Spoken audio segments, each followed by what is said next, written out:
Hare Nama, Hare Nama eva kevalam, Kalo nasteva, nasteva, nasteva gatiranyata.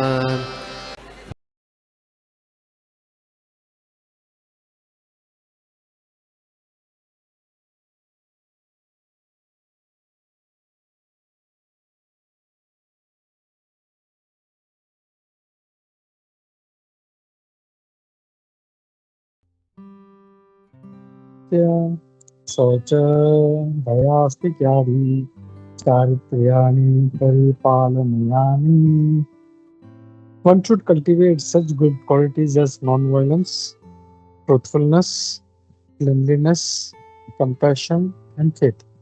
तो अब नारद मुनि जो हैं सारा ये जितने भी सूत्र दिए हैं हम लोग इसमें देख सकते हैं. लगभग नारद भक्ति सूत्र में कुल मिला के 84 सूत्र हैं और 84 सूत्र हैं और सारे के सारे जो सूत्र हैं उसमें हम लोग भक्ति में हम लोग कैसे आगे बढ़े, क्या क्या चीज हम लोग करेंगे तो भक्ति में आगे बढ़ सकते हैं, वो हमको सूत्र यानी कोड, छोटे छोटे कोड होते हैं.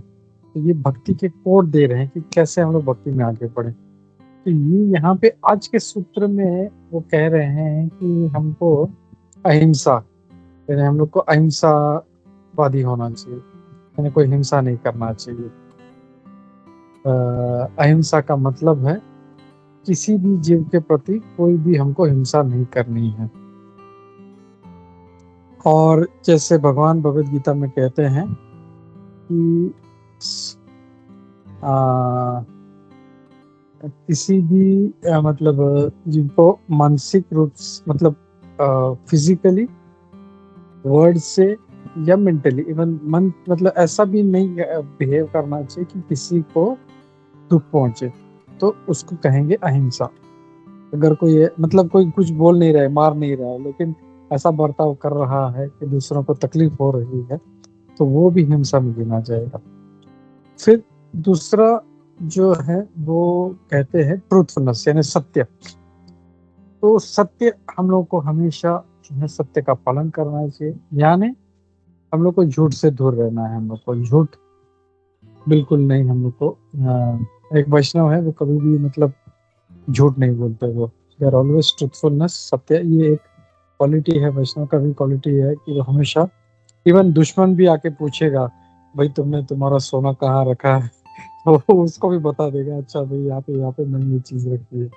तो इतने सिंपल और ऐसा ऐसा गुण होता है. और जब ऐसा क्वालिटी होगा तो भगवान खुद उसके सारे चीजों की रक्षा करेंगे. तो वो अपने पर निर्भर नहीं रहता कि अरे मैं इसको बता दूंगा तो ये मेरा सामान चुरा लेगा या मेरा कुछ नुकसान कर देगा. नहीं, वो सत्यवादी रहता है हमेशा, तो भगवान उसकी रक्षा करते हैं. तीसरा क्वालिटी यहाँ पे नारद मुनि जी कह रहे हैं क्लेनलीनेस यानी शुचिता. ऐसा नहीं कि हमेशा गंदा है, नहाता नहीं है, कपड़े गंदे हैं, वही कपड़े 4 दिन पहने हैं, ऐसे नहीं. हमने इसमें भी देखा था जो कपड़े हम लोग पहन के सोते हैं उसको भी रिपीट नहीं करना चाहिए. जो कपड़े पहन के सोए हैं वो उसको तुरंत धो देना चाहिए और सुबह नहाने के बाद फ्रेश कपड़े हमको पहनने चाहिए. तो ये तो हो गया हमारा एक्सटर्नल क्लेanलीनेस. और हम लोग देखते हैं कि इंटरनल क्लेanलीनेस भी होता है, यानी आंतरिक रूप से हमको जो है हमारा मन जो है वो ऐसा नहीं, हम लोग बाहर से तो साफ सुथरे हैं लेकिन मन में हम लोग सब गंदे विचार, छल कपट, झूठ बोलना, वैसे नहीं. तो क्लेanलीनेस हम लोग को दोनों रखना है, अंदर से भी बाहर से. और वो हम लोग मंत्र भी बोलते हैं स बाह्यभ्य अंतर शुचि, बाहर से और अंदर से दोनों तरीके से हम लोगों को शुद्ध रहना है. फिर कंपैशन यानी दया. दया जो है हम लोग को हर जीव के प्रति, चाहे वो जानवर हो, मनुष्य हो, कीट पतंग हो, सबके प्रति हम लोग को दया होनी चाहिए. और फेथ यानी आस्तिक हमें श्रद्धा जो है उसको रखनी चाहिए. उसको फेथ जो है बहुत गाढ़ा फेथ होना चाहिए, श्रद्धा होना चाहिए. तो ये सारी जो चीजें हैं, अहिंसा, सत्य, शौच, दया और आस्तिक, ये 5 क्वालिटीज हम लोगों में जरूर डेवलप, और ये नहीं होंगे तो हम लोग भक्ति में आगे नहीं बढ़ पाएंगे हम लोग। इसके लिए बहुत जरूरी है कि ये 5 गुण है। ऐसे तो बहुत गुण है, लेकिन कम से कम ये 5 गुण हम लोग को कल्टीवेट करने चाहिए, और बहुत डिफिकल्ट है। अहिंसावादी रहना, हम लोग बोलते हैं नहीं हम लोग स्वर्ण माला कर रहे हैं, हम लोग नॉन वेज नहीं खाते, लेकिन मन में छल कपट रखे हम दूसरों भक्त के प्रति अगर हम लोग जो है हम छल कपट करते हैं या, तो वो भी हिंसा है। फिर झूठ बोलते हैं हम लोग, सत्य वचन नहीं है, या क्लीनलीनेस नहीं है। हम लोग बाहर से तो हम लोग अच्छा दिन में 4 बार नहाते, 5 बार नहाते, कपड़े साफ सुथरे, लेकिन मन साफ नहीं। Then is also no use. दया, हर जीव के प्रति दया, और भगवान के प्रति और भक्तों के प्रति श्रद्धा, फेथ बहुत जरूरी है। तो ये चीजें हम लोग अगर डेवलप करेंगे क्वालिटी, तो भक्ति में अच्छे से आगे बढ़ सकते हैं। तो हम लोग तात्पर्य देखते हैं यहाँ पे, तात्पर्य में यहाँ पे क्या कहा जा रहा है। तो यहाँ पे महाराज कहते हैं, थ्रू आउट द भक्ति सूत्र Narad has taught the best, the ultimate. तो अभी तक जितने भी जो सूत्र दिए हैं, तो नारद जी ने हर चीज बेस्ट और सबसे सर्वोत्कृष्ट है वही चीज हमको बताई है। He has never given mediocre definitions of भक्ति, यानी उन्होंने ऐसा हल्का फुल्का या मतलब छिचोरा ऐसा कोई भक्ति का डेफिनेशन नहीं दिया है। हम लोग जनरली पूछते हैं भक्ति मतलब क्या, तो बोलते भगवान को प्रणाम करना, एक अगरबत्ती घुमा लेना, भगवान का एक बार नाम लेना, तो वैसे नहीं। भक्ति यानी पूरा अभी तक हम देख रहे हैं 78 सूत्र तक इतना जबरदस्त हम लोगों को भक्ति कैसे करना है, तो वो सारी चीजें बताइए, और इसको हम लोग फिर से रिकैप करेंगे ताकि हम लोग इसको अच्छे से जो है सारे भक्ति सूत्रों को हम लोग अच्छे से ग्रहण कर सकें। From his own realization and from other Vaishnavas he has taught पराभक्ति। तो नारद मुनि जी अपने साक्षात्कार से, दूसरों वैष्णवों के साक्षात्कार से उन्होंने पराभक्ति हमको सिखाया। उन्हें परा यानी टॉप मोस्ट जो है वो हमको बताया। Similarly, Sri Prabhupada would always give definitions containing the fullest Krishna consciousness substance. और प्रभुपाद जी ने भी हमें जब भी डेफिनेशन दिया है, तो उसमें पूर्ण रूप से कृष्णा भावनामृत जो चीजें हुआ करती थी। तो अब यहाँ पे ये कहा जाए कि आज का जो ये सूत्र है, ये जो श्लोक है, इसको उसी संदर्भ में समझना चाहिए कि इससे पहले हम लोगों ने क्या क्या देखा, उसी संदर्भ में समझना चाहिए। Far from cultivating the listed virtues for themselves, the aspiring devotee should understand that all virtues will remain within the framework of the material modes until they are dovetailed in Krishna consciousness. यहाँ पे क्या कह रहे हैं, ये सारा तो cultivate करना ही है, ये जितने भी अच्छे गुण हैं। और जो एक एस्पायरिंग डिवोटी है उसको ये चीज समझना चाहिए कि जितने भी सारे ये वर्च्यूज हैं, ये गुण हैं, ये जब तक हम भगवान कृष्ण की सेवा में या कृष्ण भावनामृत होने में नहीं लगाते, तब तक ये सारे जो है मटेरियल मोड्स में ही माने जाएंगे। कैसे? अगर कोई जो है सच नहीं बोल रहा है, सॉरी सच बोल रहा है, कोई है वो मतलब सत्यवादी है, लेकिन वो भगवान कृष्ण का भक्त नहीं है, तो वो भौतिक गुण में आ जाता है। या कोई हिंसा नहीं कर रहा है। हम लोग जानते हैं बहुत से लोग हैं वेजिटेरियन है, लेकिन भगवान के भक्त नहीं है, तो ऐसे वेजिटेरियन होने का क्या फायदा। बंदर, प्रभुपाद जी कहते हैं बंदर, मंकी इज ऑल्सो वेजिटेरियन, तो बंदर में और हमारे में क्या फर्क है। मंकी वेजिटेरियन है, गधा होता है वो भी वेजिटेरियन है, तो उसमें और हमारे में क्या फर्क। तो ये सारा भौतिक गुणों में आ जाता है, प्रकृति के गुणों में।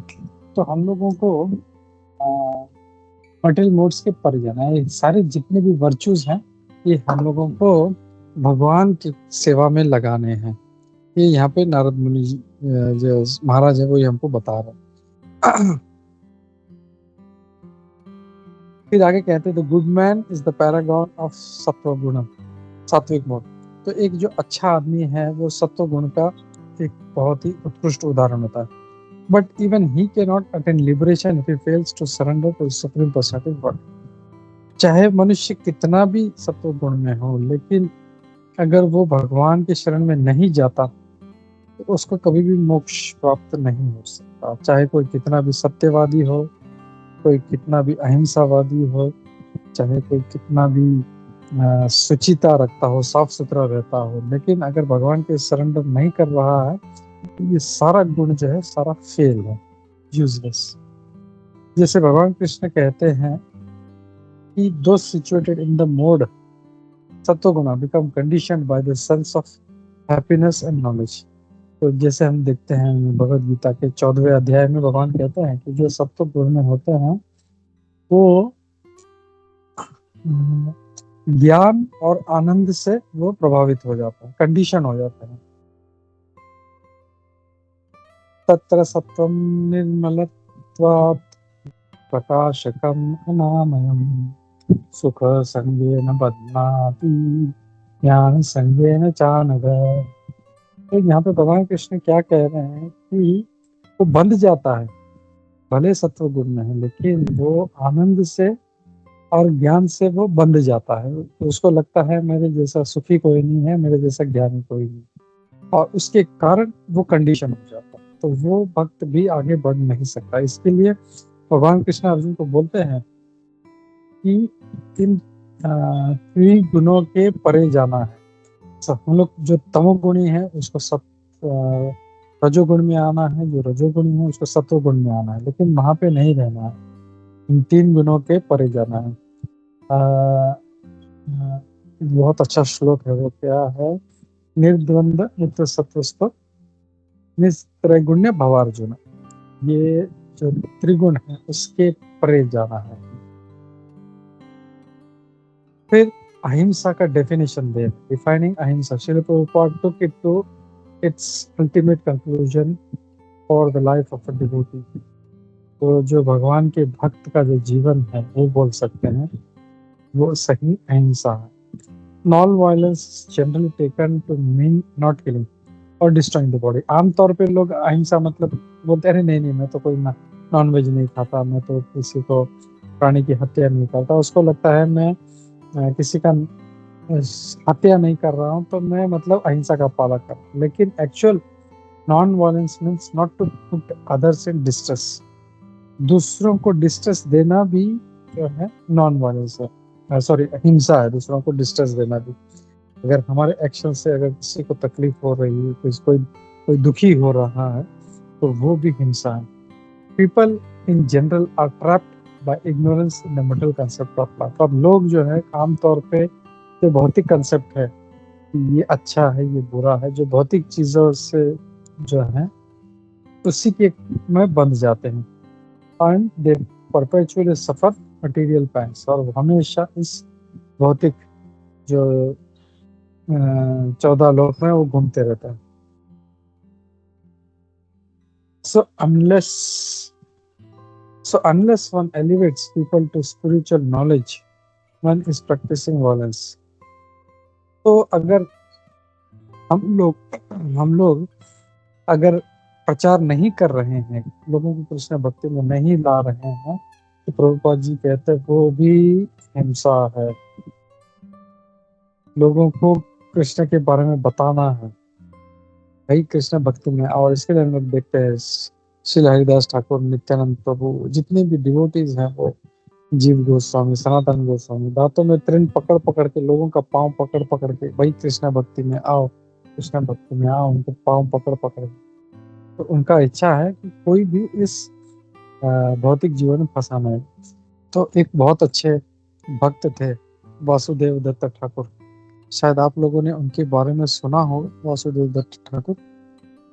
तो वो कैसे थे कि एक बार क्या हुआ कि वो चैतन्य महाप्रभु से प्रार्थना करने लगे कि हे महाप्रभु, मैं इन सारे अपने जो इस पृथ्वी पे इतने सारे जीव हैं, उनको दुख देख के मैं बहुत परेशान होता हूँ कि ये लोग अभी भी अज्ञान में हैं, कोई भी कृष्ण भक्ति में नहीं है।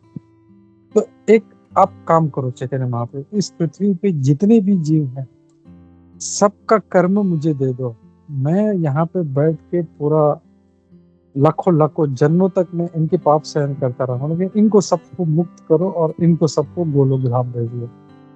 तो ये जब महाप्रभु ने सुना तो बहुत अति आनंदित हो गए। तो तब चैतन्य महाप्रभु क्या कहते हैं कि नहीं, इनको तो मैं मुक्ति दूंगा, लेकिन तुम्हें इसके लिए इसको होने की जरूरत है। मेरे पास ऐसे, जैसे एक राई के गोने में कितने राई होता है, कोई गिन सकता है? कोई नहीं गिन सकता। तो बोले ऐसे इतने सारे ब्रह्मांड है मेरा, तो एक ब्रह्मांड खाली हो जाएगा मेरा तो कोई प्रॉब्लम नहीं, ठीक है, मैं सबको मुक्त कर दूंगा। तो ये लीला बताने का उद्देश्य ये है कि भगवान के भक्त कितने दयालु हैं। हम लोग तो अपना एक कर्म भुगतने के लिए हम लोग परेशान हैं, हम लोग परेशान हो जाते हैं, थोड़ा सा दुख आ जाता है तो अरे भगवान ये क्या हो गया, थोड़ा सा लग जाता है तो अरे भगवान ये क्या हो गया। और हम लोग कई जन्मों के पाप हमने अभी तक पड़े हैं, वो हमको भुगतने हैं। तो हम लोग अपने ही दुखों से, अपने ही कर्म से परेशान हैं। और यहाँ पे वैष्णव बोल रहे हैं कि पृथ्वी पे जितने भी जीव है, सिर्फ मनुष्य नहीं, जितने भी चींटी, कुत्ते, बिल्ली, उनका भी कर्म मुझे दे। मैं बैठ के यहाँ पे सबको मैं भुगतता हूँ, बस इनको सबको मुक्त है। तो जस्ट इमेजिन क्या दया है उनमें। तो ये जो यहाँ पे नारद मुनि जी कह रहे हैं दया वाला, तो ये दया, ऐसे वैष्णव जो है दयालु होते हैं, कंपैशन होते हैं, वो चाहते हैं सब। तो ये दया जब होगा तो हर कोई जो है फिर प्रचार करेगा।